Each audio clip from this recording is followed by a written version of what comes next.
If you're a record label, I think there's some basics of recording and mixing that I think you should know. And if you don't know, that's okay. That's what we're going to talk about today. We're just going to glaze over the basics of recording and mixing, and also a little bit of pre-production and mastering, and how it relates to you, the record label owner. If you own a record label, what role does this part of the music business play in your day-to-day? So we're going to discuss this. By the way, once you get to the finish line of writing, recording, and mixing, or helping your artists do the writing, recording, mixing, mastering, you're probably ready to press vinyl. And that's where our sponsor for today's episode comes into play. A huge shout out to my friends at Hellbender Vinyl, who are the first pressing plant in Pittsburgh. And they're doing some incredible things. They're very empathetic to small indie artists and small indie record labels. They're very familiar with the indie record label industry. So make sure you reach out to them. Go to hellbendervinyl.com. The link is in the description below. And they'll help walk you through this like sort of complicated process of making vinyl. They're great for small labels and new labels, new artists, etc. Okay, before we get to that stage, we have to make an actual record. Let's ask the first question I want to talk about today, which is, why does a record label care about mixing and recording? First of all, a great sounding recording is great for your record label. It's great for your back catalog. It opens you up to more sales, selling other versions of that record, hi-fi versions or vinyl versions or CDs. It opens you up to sync licensing opportunities. It just kind of bolsters the products that you sell as a record label. You are carrying an inventory, or we call it a back catalog or a catalog of records, and like great recordings, great great mixes sound good and make your record label look good.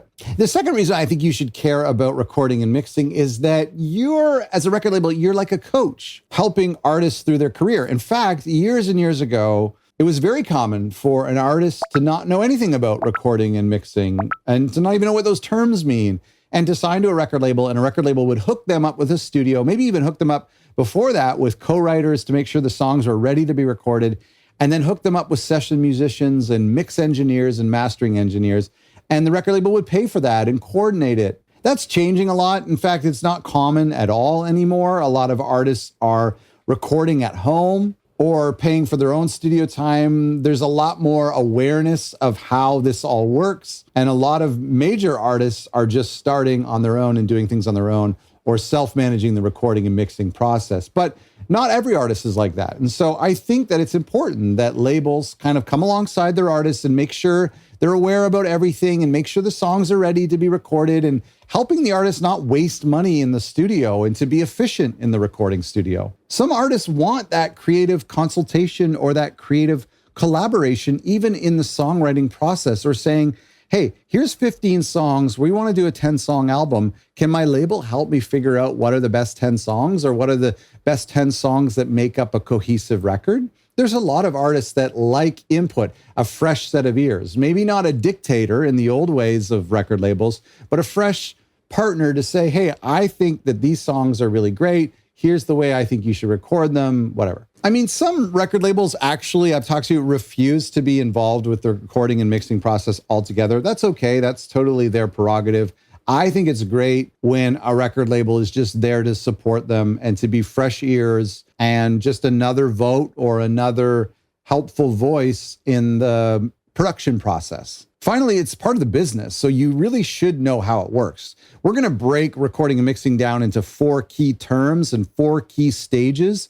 I just think that there might be some people out there who don't know, or who don't care to know, or maybe who want to know and don't know who to ask. That's what we're going to talk about. So the second thing is, what is recording and mixing? Like I said, let's break it down to 4 simple stages. Pre-production, number 1. Number 2 is tracking or recording. That means the same thing. Number 3 is mixing. And finally, number 4 is mastering. Okay, so what is pre-production? Well, pre-production is kind of the end of the songwriting process. And so let's say an artist brings 10 songs to their producer or their or to their bandmates and say, okay, here's the 10 songs that I'd like to record on this album. So you take a song and you just make sure that it's in the right key, it's in the right tempo, that's going to sound good on the record, that's going to sound good recorded. The session drummer is like, yeah, this is a great tempo. Maybe the keyboardist is like, I think you should change the key by a semitone that will sound better on your voice. Maybe the producer says that. Maybe the producer's like, this is a cool slow song, but it'd actually be amazing if it was like 40 BPM faster. This is all part of the pre-production process. Generally, it doesn't happen in the studio. If you have a big budget or if you have access to a studio for free, you can do this in the studio. I've done this before. You can record some of these songs and as you're working through the song live off the floor without any sort of production,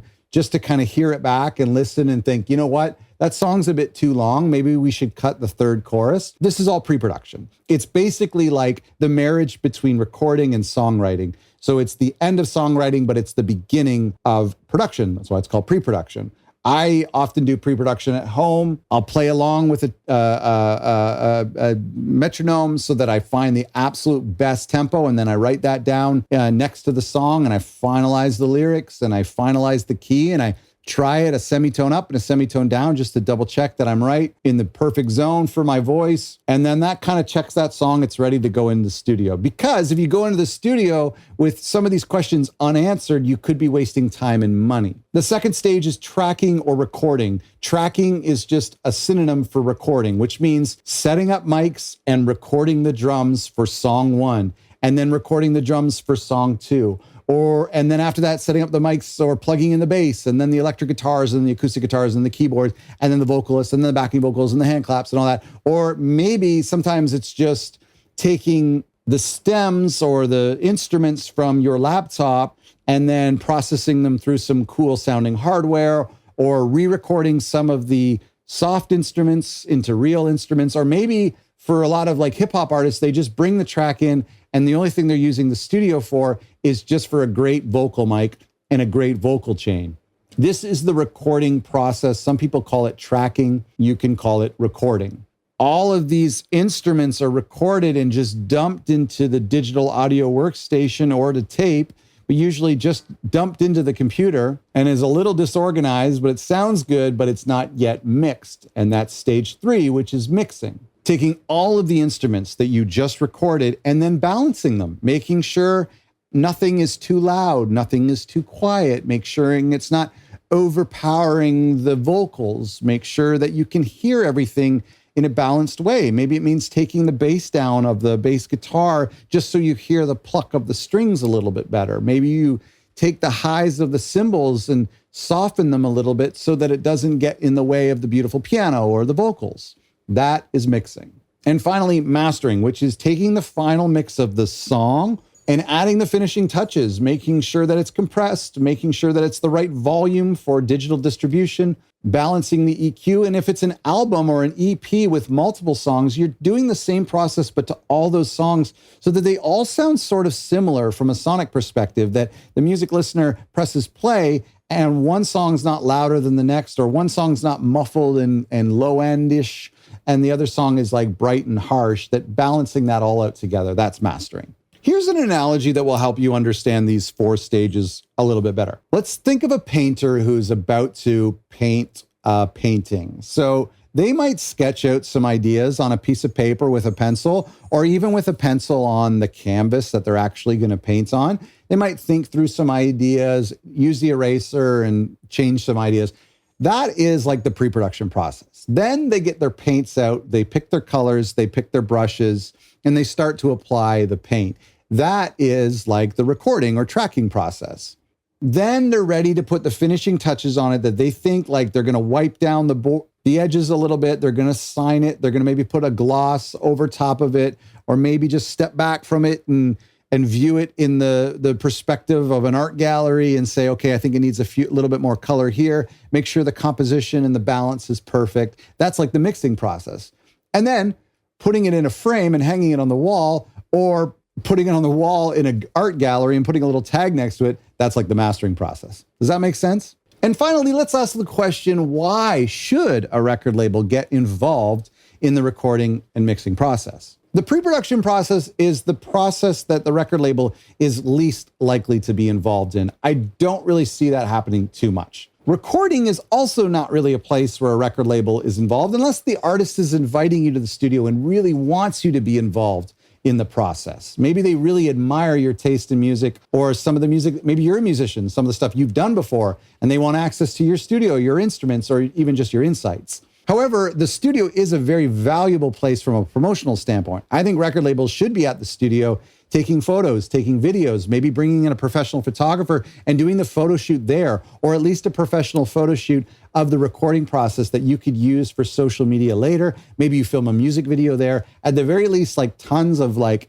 iPhone recordings and videos for social media should happen in the recording phase.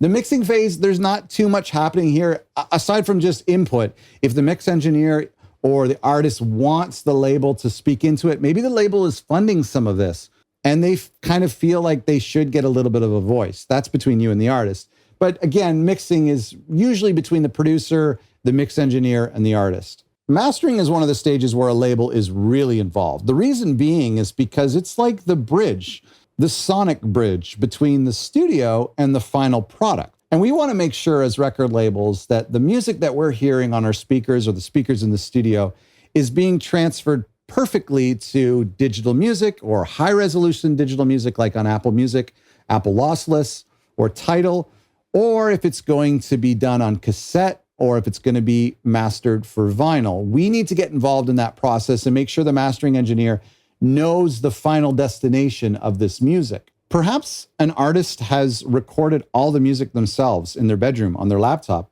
Mastering is that one phase where a professional can get involved and make sure everything sounds good on multiple different listening platforms, like in the car or on AirPods or in a home studio or on a mono Bluetooth speaker. Mastering engineers consider all of those ways that music fans listen to music. And so a record label might want to hook up an artist with a mastering engineer that they're familiar with and maybe even help pay for the process just to make sure that we get this home recording sounding as best that it can in the final stage. Okay, that's it. That's recording and mixing. Of course, we could talk about this for weeks, but I just want to go over the basics and how it relates to record label owners. Go to otherrecordlabels.com/recording, where I'll put the notes from today's episode and some extra bonus resources for you that might help in this process. And thanks again to our sponsor, Hellbender Vinyl. Make sure you reach out to them by going to hellbendervinyl.com when you're ready to press your next record. Thanks for watching.